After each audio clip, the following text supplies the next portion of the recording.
Hello and welcome to Sue Findlay Designs.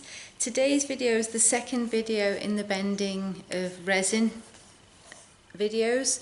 This one, instead of putting it into a wave, I've actually done it into a curve. So I used the same principle that I did on the last bending resin video. This one's slightly thicker because I poured more resin in there, and yeah, so it's just basically what I did to create this piece. So without further ado, let's get into how I made this resin sculpture. Okay, so to get started, we're going to use the same silicone mold that we used in the last video. This is a pet mat that I picked up from Kmart, and the size is 39 centimeters by 29 centimeters, and it has a roughly a 5mm depth to it. Maybe slightly more. I've not actually measured the inside, but you get the gist. Anyway, so we're just going to spread the resin about. I'm just using an adhesive scraper that I just picked up from a local hardware store. That just makes it easier to move around.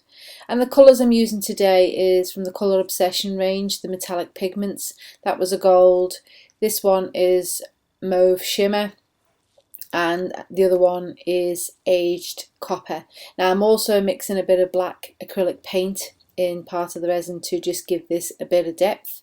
So what I've done is just mix the colours, and I'm now just pouring the resin to one edge and just layering it on top of each other. No specific plan on this, I'm just sort of winging it as I always do, and yeah, so we're just adding the layers on there.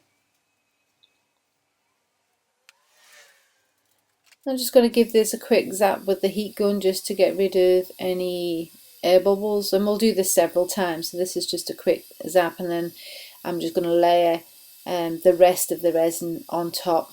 There's no particular order to this other than because I'm trying to achieve flames, I've started with the darkest colour on the bottom and worked to the lightest on the top. Now the reason why I've got extra layers at the bottom, I felt that flames, they're not really that predictable, so this is my plan, and so we'll see if it works out or not. So once you've laid down all the colours, I'm going to give it another zap with the heat gun just to pop any bubbles, and then I'm going to leave this for an hour. I'm not going to do anything with it, just leave it as it is.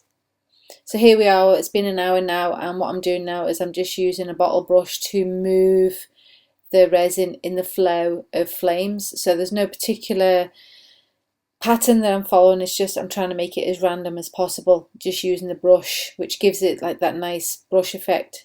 And because I've used metallic pigments, it's given off a nice shiny glow on this, and so that's working quite well. And what I'm doing here is I'm using a stick to drag some more, so I'll get finer lines and not such a big thick line like I do with the brush. You can see how it's dragging through and creating a bit more detail using the stick. And once again, give that a quick zap with the heat gun, making sure that that's all burst, all the bubbles are burst, I should say. Now at this point I was not sure whether to just leave it as it is and let it cure for the next 8 hours, or whether to add stones. So after consulting my daughter, she said it needed stones, so that's what I'm doing. So I'm just adding the stones.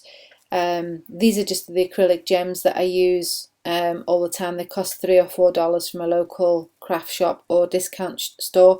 They're lightweight and they're in the shape of a diamond, so they bounce light off quite well, so they work well with the likes of this. But what also happens, because the gems sink down into the resin, they will go right through to the bottom, so you'll get hints of the colours below peeping through as well, so that gives a nice shape to it. Now what I'm doing here is I'm following the lines of some of the flames. I'm not just throwing random stones here and there, so using my fingers I'm placing them as best as I can, because they do fall out your hands and fall in random places, but I'm generally following the shape of the flames to add a little bit more interest to it.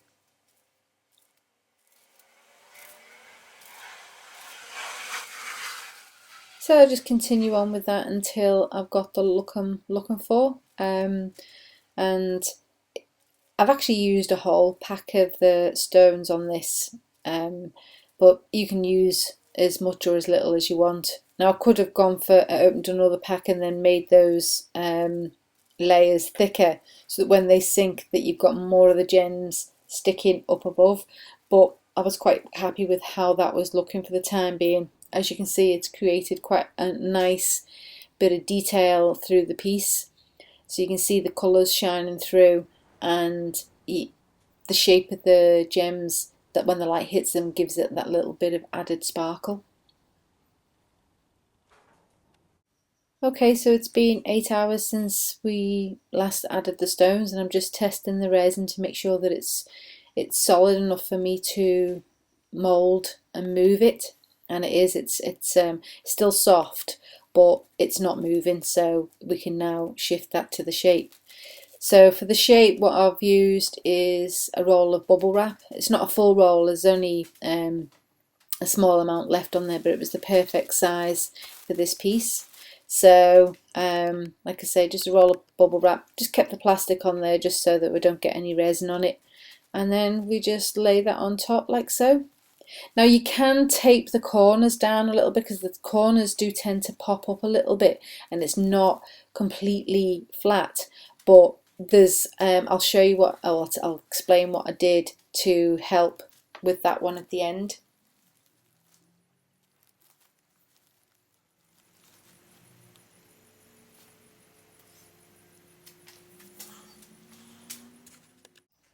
So now here's a detailed shot of what it looks like on the bubble wrap. So we're now going to leave this now for overnight to cure hard, and we'll be back in the morning to demold it.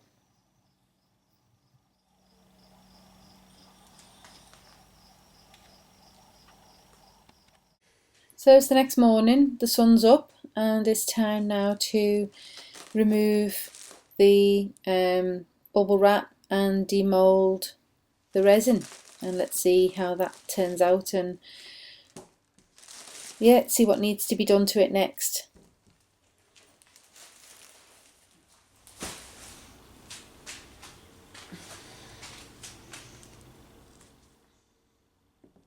That's quite easy to remove the mould. I just turned it over. This edge here was they had a little bit of resin that was just over the side, so once I've just broke that little bit of resin off, I was able to demold it, and as you can see, it comes away quite easily.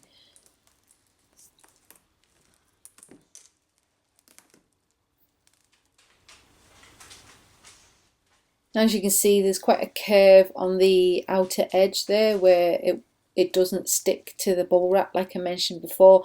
But what I'm going to do is when I've finished doing all this, I'm actually going to tape the back here with some just regular parcel tape just to hold the corners down while it's curing further. But for the purposes of what we're doing now, that doesn't really matter at this stage. So I'm just having a quick inspection to check to see what needs to be done. So we're going to heat the edges and trim all the excess resin off.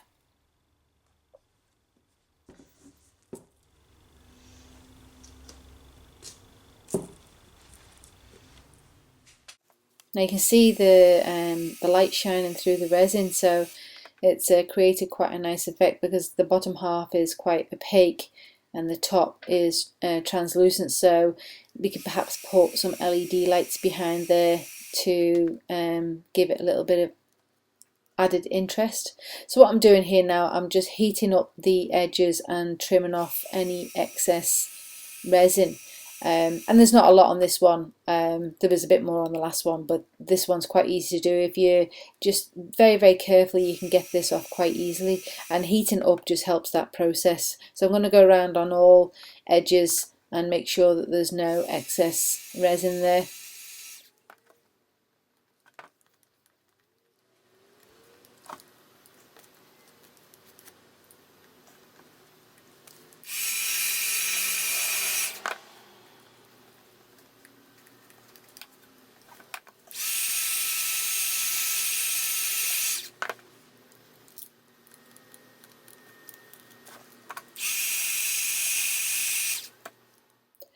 Once all the resin has been trimmed and tidied up around the edge.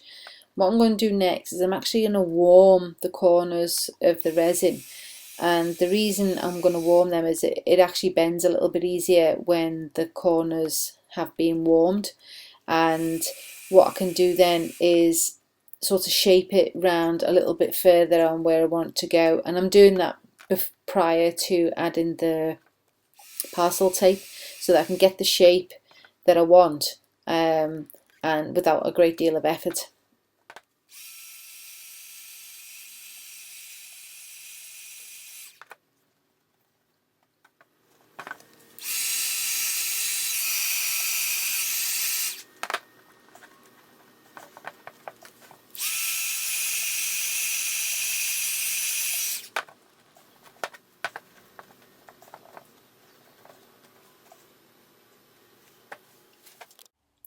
So here's the finished piece. I've stuck a couple of LED lights behind just to illuminate the gems, because the gems have gone through the whole thickness of the layer of resin, and you do get the light shining through those gems. A little bit hard to see in this video, but that is the case. So see in the bottom there, you do get some of the light shining through, which makes for a really interesting effect.